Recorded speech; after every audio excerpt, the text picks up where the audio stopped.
माता की। राम राम बनाई साराय ने।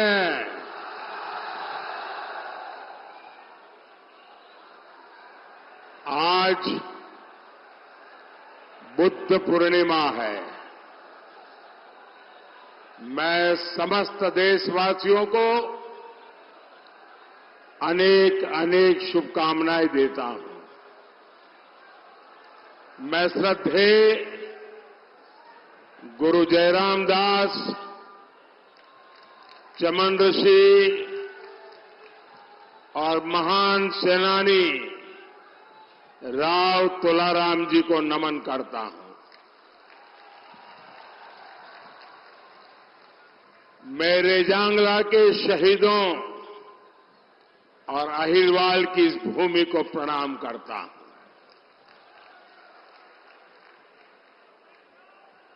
मैं अगर हरियाणा में आऊं तो पुरानी यादें ताजा न हो जाए, ऐसा हो नहीं सकता। यहां भी वहां भी बहुत सारे परिचित चेहरे नजर आ रहे हैं। पुरानी यादें भी, क्योंकि हरियाणा तो बरसों तक एक प्रकार से मेरा घर ही बन गया था। और मैं बड़े गर्व के साथ कहता हूं, मुझे राजनीति की बहुत सारी शिक्षा हरियाणा और पंजाब से मिली और ये मेरा सौभाग्य रहा, इस मिट्टी ने भी मुझे गढ़ा है। वो 1995 का शायद कालखंड होगा जब मैं प्रभारी के रूप में यहां आया था। लेकिन आमतौर पर प्रभारी आते हैं दौरा करने के लिए, मैं हम मुकाब करने आ गया था। यहीं पर रहता था और उस समय हमारे मनोहर लाल जी संगठन का काम देखते थे। उस समय हमारे रमेश जोशी जी अध्यक्ष हुआ करते थे। तो रमेश जी, मैं, मनोहर लाल जी हरियाणा की खूब खाक छानी थी। मैंने यहां माताओं बहनों के हाथ का खाना भी खूब खाया है। और हमारे नारनौल के सुरजा हलवाई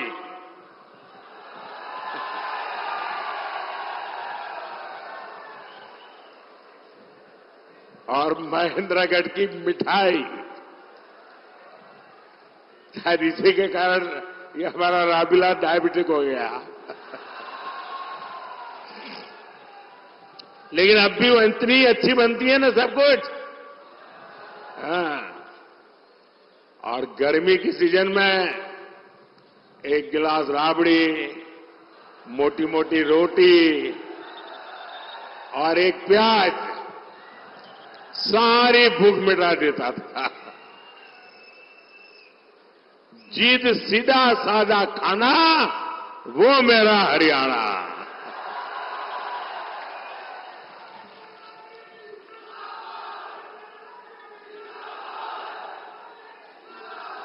साथियों, हरियाणा के घी मक्खन का जोर आज पूरी दुनिया देख रही है। सारी भारत विरोधी ताकतें लगी रहती हैं, लेकिन मोदी इनके झुकाए नहीं झुकता है। अभी मोदी को आपका कर्ज चुकाने के लिए बहुत काम करना है। हमारे हरियाणा को नई ऊंचाई पर लेकर जाना है और इसके लिए जरूरी है फिर एक बार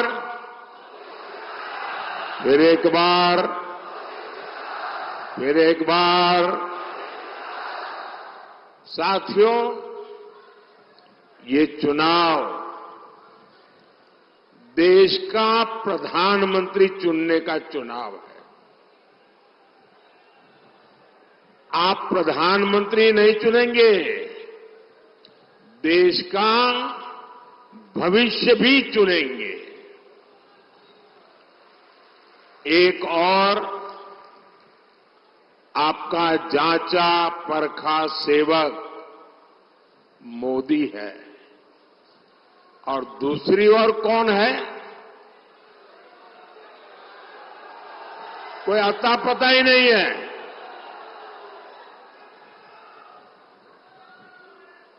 और हरियाणा के लिए तो मोदी मतलब शायद यहां हरियाणा में आपको कम से कम 5,000 लोग ऐसे मिल जाएंगे जो दूर से चिल्ला सके, मोदी जी जरा रुक जाओ, ऐसे कहने वाले 5,000 लोग मिल जाएंगे। यानी हरियाणा के साथ मेरा जो अपनापन रहा है, हरियाणा ने मुझे जो प्यार दिया है, और इसलिए हरियाणा का अधिकार भी मुझ पर बनता है। चलते फिरते मुझे कह सकता है, मोदी जी गलत कर रहे हो, ऐसा मत करो।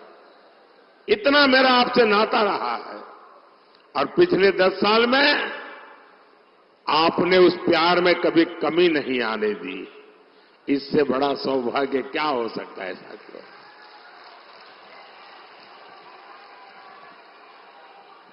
और ये इंडिया अलायंस वालों का हाल तो ऐसा है कि गाय ने दूध दिया नहीं, लेकिन घी खाने के लिए इंडी वालों में झगड़ा शुरू हो गया। अब ये लोग कह रहे हैं हर साल एक आदमी भारत का प्रधानमंत्री होगा, 5 साल 5 पीएम।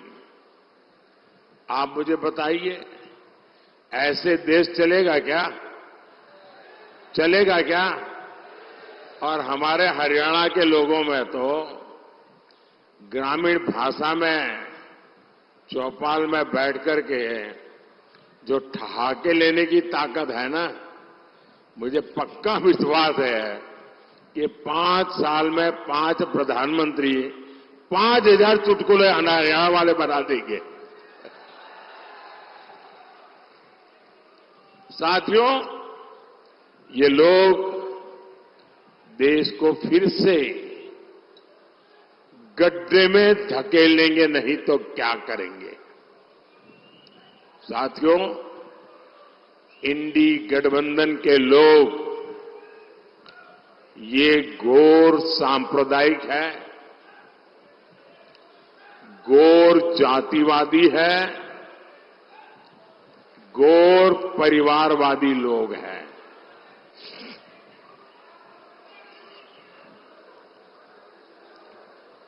अरे वो ताऊ जी को परेशान मत कर रहे भाई, हाँ थोड़ा इधर उधर हो जा रहे।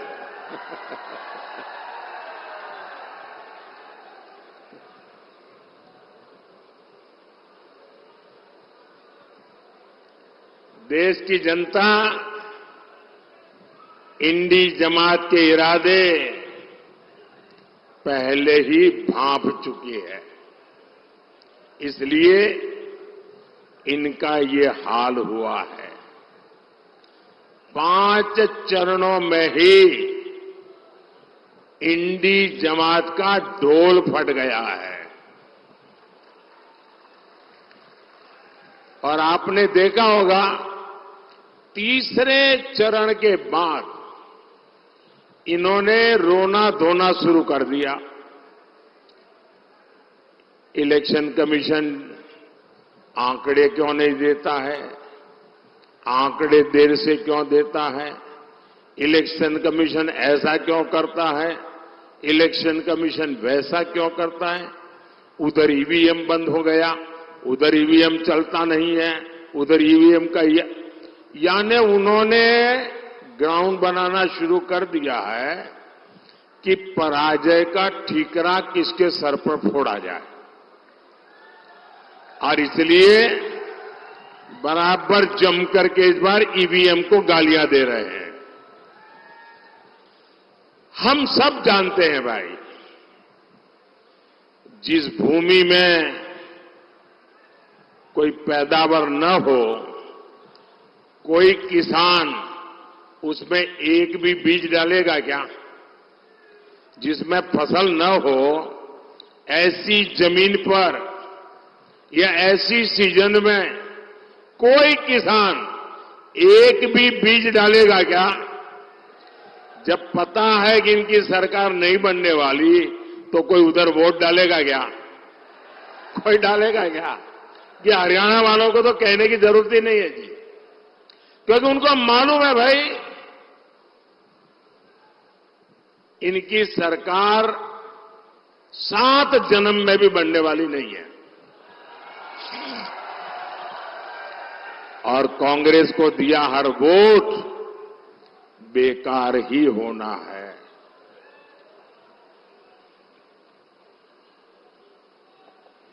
इसलिए आपको सरकार बनाने के लिए वोट करना है। और सरकार किसकी बनने जा रही है? किसकी सरकार बनेगी? बच्चे बच्चे को पता है किसकी सरकार बनेगी। साथियों, 24 के इस चुनाव में पूरा देश कांग्रेस की सच्चाई जान गया है। कांग्रेस और इंडी वालों के लिए देश में भी बड़ा उसका अपना वोट बैंक है। इन लोगों ने वोट बैंक के लिए देश का विभाजन करवाया। एक भारत और दो मुस्लिम राष्ट्र बनाए। अब इंडी वाले लोग कह रहे हैं ये हुए भारत पर भी पहला अधिकार मुसलमान का है।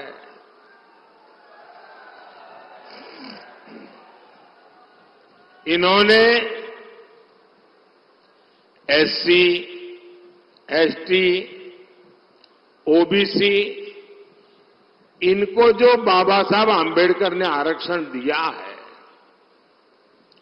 भारत के संविधान ने जो आरक्षण दिया है, इसको छीन करके वे वोट जिहाद करने वाले लोगों को देना चाहते हैं।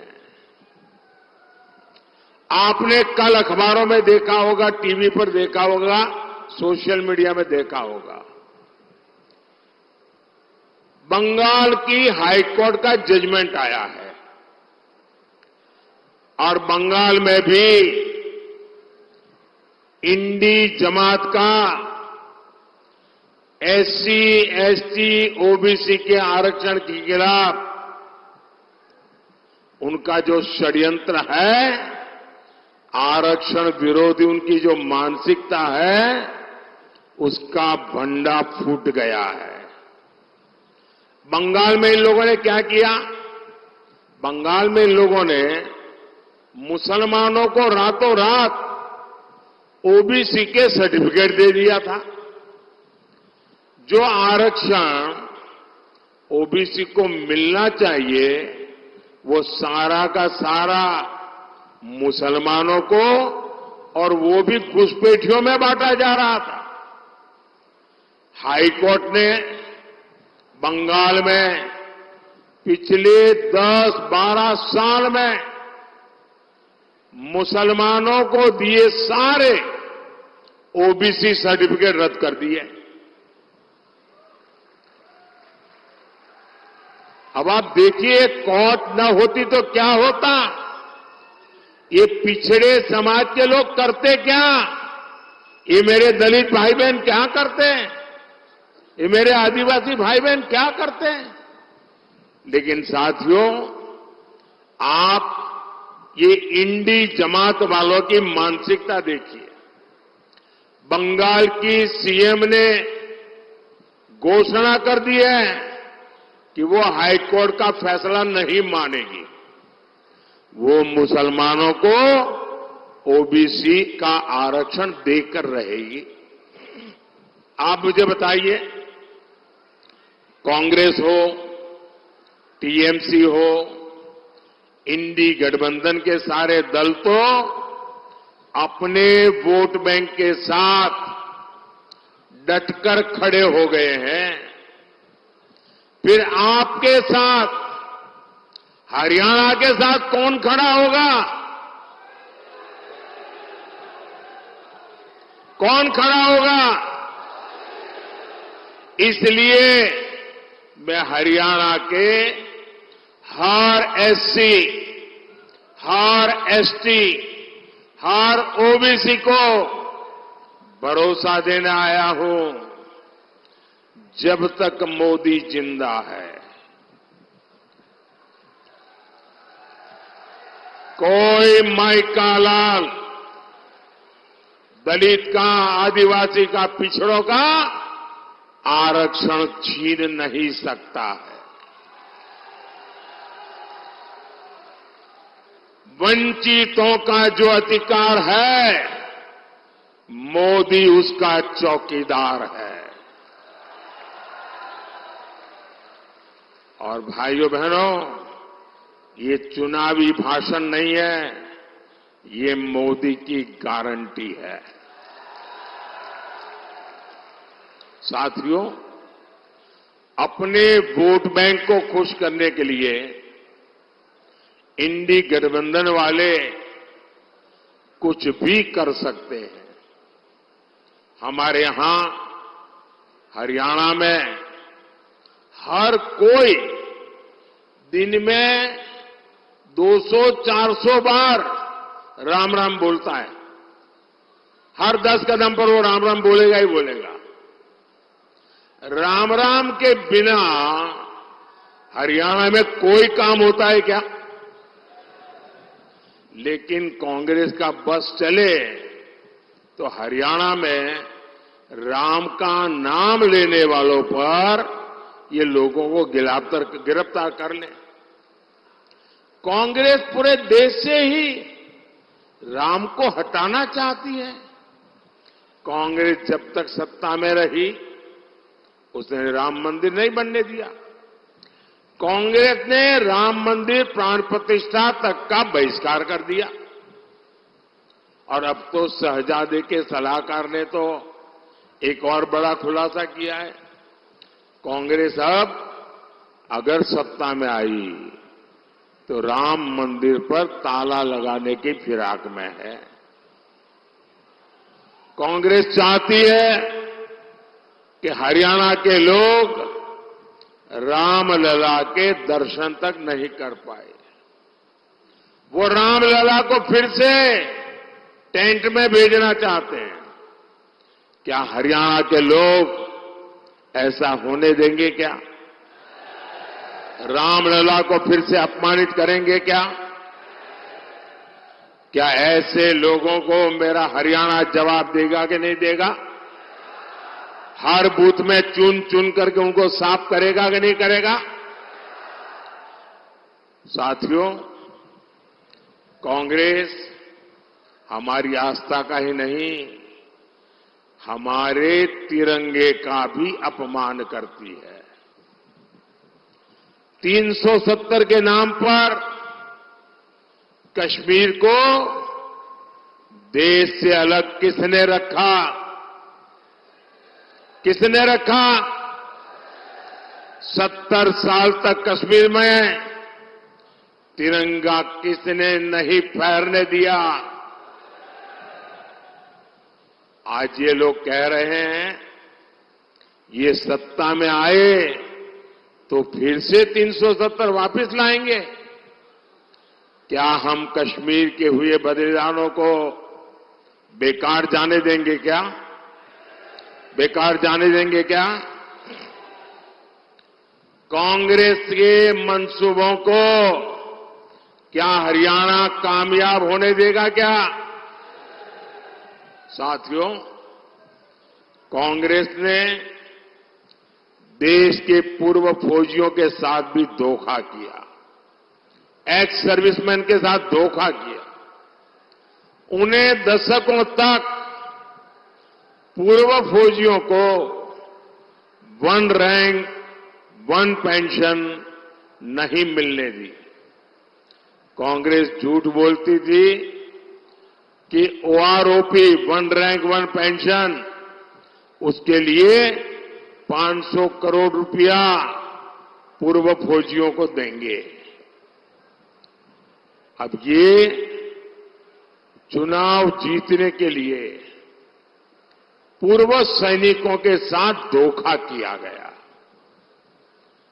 और कांग्रेस के जहन में सेना के प्रति, सैनिकों के प्रति नफरत का भाव भरा पड़ा है।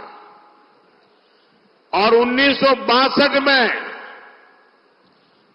पंडित नेहरू की जो औरा का गुब्बारा जो फूट गया, चाइना के हाथों हमें जो हमारी पिटाई हुई, वो उसके लिए गुनहगार हमारी देश की सेना को मानते हैं। और आज भी वो परिवार उसी मिजाज में हमारी सेना का अपमान करने के मौके ढूंढती रहती है और उसी बदले की भाव से उसने 500 रुपये ऐसे ही फेंक दिया और कह दिया कि वो आरोपी हो जाएगा। वो आरोपी होने का मतलब क्या होता है, वो मोदी ने आकर के बताया। मोदी ने आकर के जब ओआरओपी लागू किया, वन रैंक वन पेंशन लागू किया, उन्होंने 500 रुपया का खेल खेला था, आपकी आंखों में धूल झोंकने का पाप किया था। मोदी ने जब एक्चुअली ओआरओपी लगाया, 1.25 लाख करोड़ रुपया लगा। कितना?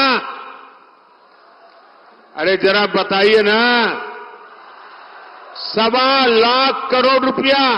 अब कोई मुझे बताए कहां 500 करोड़ और कहां 1.25 लाख करोड़। ये 1.25 लाख करोड़ रुपया पूर्व सैनिकों के परिवारों के बैंक के खाते में जमा हो चुका है। जब सैनिकों का मान रखने का जज्बा होता है तो काम भी उसी जज्बे से होता है। साथियों, हमारे हरियाणा को भी लूटने में कांग्रेस ने कोई कोर कसर नहीं छोड़ी थी। मैंने तो अपनी आंखों से देखा है कांग्रेस के समय में क्या हाल था हरियाणा का। जो मुख्यमंत्री बनता था वो अपने जिले के बाहर नहीं देखता था। ऐसा कोई क्षेत्र नहीं जिसे लूटने का खुला खेल न चलता हो। आपको याद है ना, नौकरी दिलवाने के नाम पर ये लोग जमीनें बिकवा देते थे। ट्रांसफर पोस्टिंग की तो खुली इंडस्ट्री चलती थी, सड़कें गड्ढों में होती थी, उद्योगों पर संकट आने लगा था। आप कल्पना करिए, अगर कांग्रेस कुछ दिन और रह जाती तो हरियाणा का क्या हाल करती। साथियों, बीते 10 वर्षों में हमने कांग्रेस के पाप धोने में बहुत मेहनत की है। आज हरियाणा में आधुनिक हाईवे और एक्सप्रेसवे बन रहे हैं। अब न दिल्ली दूर है न चंडीगढ़ दूर है। हम नारनौल वाले सुबह चंडीगढ़ से निकलते हैं और जाकर वालों का तो जीवन ही द्वारका एक्सप्रेसवे ने आसान कर दिया है। इसलिए अब इस पूरे एरिया में नए नए उद्योग लग रहे हैं, रोजगार के नए अवसर पैदा हो रहे हैं। भाइयों बहनों, मैं गुरुग्राम के युवाओं से भी कहना चाहता हूं, अगले 5 साल ये देश में एक बड़ी क्रांति का समय होने वाला है। आप देखिए कैसे नए नए सेक्टर्स हमारे नौजवानों का भाग्य बदलने वाले हैं। Semiconductor sector, drone sector, startup sector, food processing sector, green energy sector, green hydrogen hub, pharma hub, अनगिनत। और इनमें इन सब में बहुत से ज्यादा काम मेरे देश के नौजवानों को मिलने वाला है। आपके हर सपने पूरे होंगे, क्योंकि आपका सपना ये मोदी का संकल्प है। साथियों, कांग्रेस के विश्वासघात का भुक्तभोगी तो हरियाणा का किसान भी रहा है। यहां उसने किसान को सिंचाई के पानी तक का इंतजाम नहीं किया। हम नहरों को जोड़कर यहां तक पानी पहुंचा रहे हैं। हमारी सरकार हरियाणा में 14 फसलों को एमएसपी पर खरीद रही है। हमारे भिवानी का किसान बाजरा और किसान का यहां जो बाजरे की खेती है और हमारा यहां का किसान जो बाजरा पैदा करता है, मेरे प्रिय बाजरे में से वो है। और मैं याद है यहां जब भी आया बाजरे की खिचड़ी अवर खाई। और मजा है कि जब बाजरे की खिचड़ी खाओ तो आधी खिचड़ी आधा घी, तब बोले खिचड़ी खाने का मजा होता है। अब मैं गुजराती आदमी इतना खा तो नहीं सकता था, लेकिन उनका प्यार हरियाणा के लोगों का, यहां का बाजरा आज भी वो मुझे याद हमेशा रहता है। लेकिन अब आपके बाजरे के श्री अन्न के प्रचार की जिम्मेदारी खुद मोदी ने ले रखी है। मैंने जितने मिलेट से जितना मोटा अनाज है उसके लिए एक नाम दे दिया है, श्री अन्न। और मैं दुनिया भर में उसका एम्बेसडर बन गया हूं, उसका सेल्समैन बन गया हूं। आपने देखा होगा हमारे देश में G20 की समिट हुई। दुनिया भर के बड़े बड़े नेता यहां आए थे। दुनिया की सबसे बड़ी ताकत जिसको कहें वो सब G20 में थी। और मोदी ने उनको क्या खिलाया? मोदी ने उनको बाजरा खिलाया। और बड़े बड़े नेताओं को मैंने कहा ये सुपर फूड है। और उसका एक परिणाम ही आया कि मुझे भी अमेरिका बुलाया था, व्हाइट हाउस में भोजन था। व्हाइट हाउस में उस दिन काफी लोगों को उन्होंने खाने में बुलाया था, देश भर के लोगों को, और सबको उन्होंने बाजरा खिलाया व्हाइट हाउस में, अमेरिका में।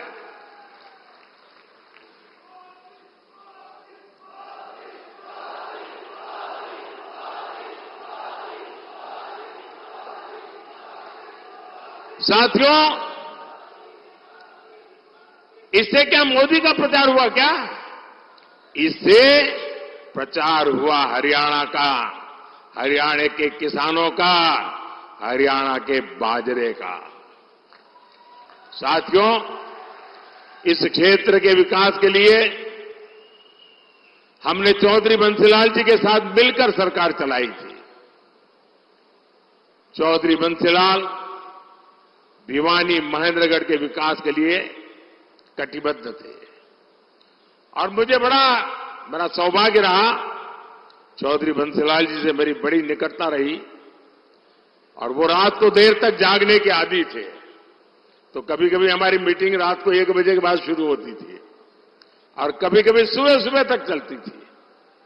उनके पास अनुभव की इतनी बातें हुआ करती थी और मैं देखता था कि जब भी बातों में स्वामी दयानंद सरस्वती जी की बात आती थी। ऐसी एक मीटिंग नहीं होगी कि स्वामी दयानंद सरस्वती की बात निकली हो और चौधरी बंसीलाल जी की आंखों से आंसू न टपके हो।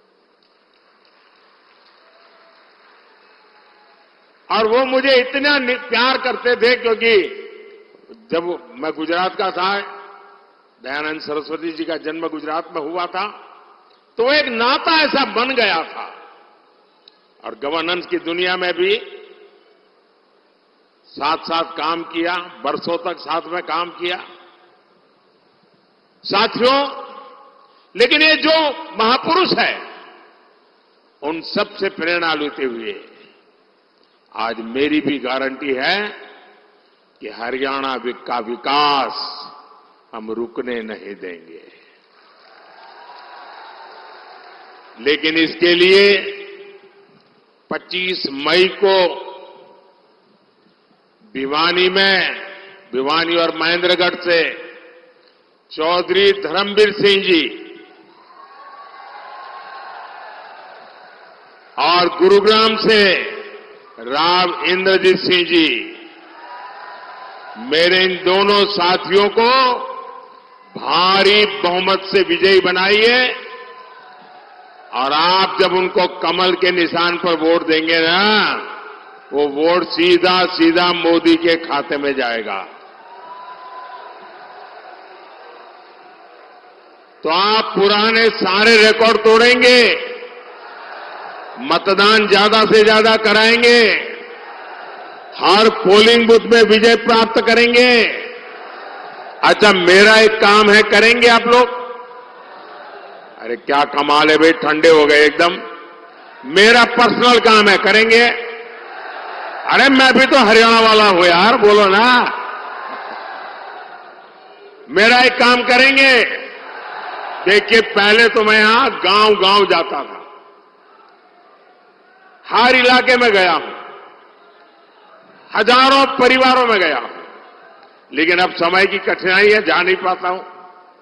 तो मुझे आपकी मदद चाहिए। करोगे मदद? सब लोग करोगे? ऐसे ही नहीं बता रहे हो ना, सही में करोगे ना? एक काम करना, यहां से जाने के बाद ज्यादा से ज्यादा परिवारों में जाना, ज्यादा से ज्यादा घरों में जाना और हर परिवार के लोगों को बिठा करके कहना कि अपने मोदी जी आए थे, मोदी जी ने आपको राम राम कहा है, मेरा राम राम पहुंचा दीजिए। मेरा राम राम पहुंचा तो मुझे तसल्ली हो जाएगी। मुझे लगेगा कि चलो भाई, इन सब के मुझे आशीर्वाद मिल जाएंगे। तो आप करेंगे? मेरा राम राम पहुंचाएंगे, हर परिवार में, हर घर में पहुंचाएंगे। बोलिए भारत माता की, भारत माता की, भारत माता की। बहुत बहुत धन्यवाद। बहुत बहुत धन्यवाद माननीय प्रधानमंत्री जी। आज पूरे हरियाणा से आवाज आ रही है कि 11 के 11 कमल खिलाकर आपकी झोली में डालने का काम करेंगे। जय श्री राम।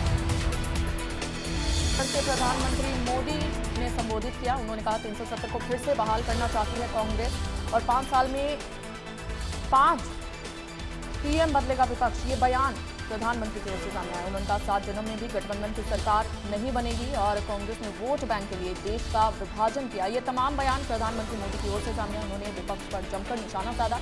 उन्होंने कहा कि देश से राम का नाम हटाना चाहती है कांग्रेस। तो ये बड़ी खबर, जहां पर 370 को फिर से कांग्रेस बहाल करना चाहती है। ये बयान संबोधन में प्रधानमंत्री मोदी की ओर से दिया गया। उन्होंने कहा 5 साल में 5 पीएम बदलेगा विपक्ष।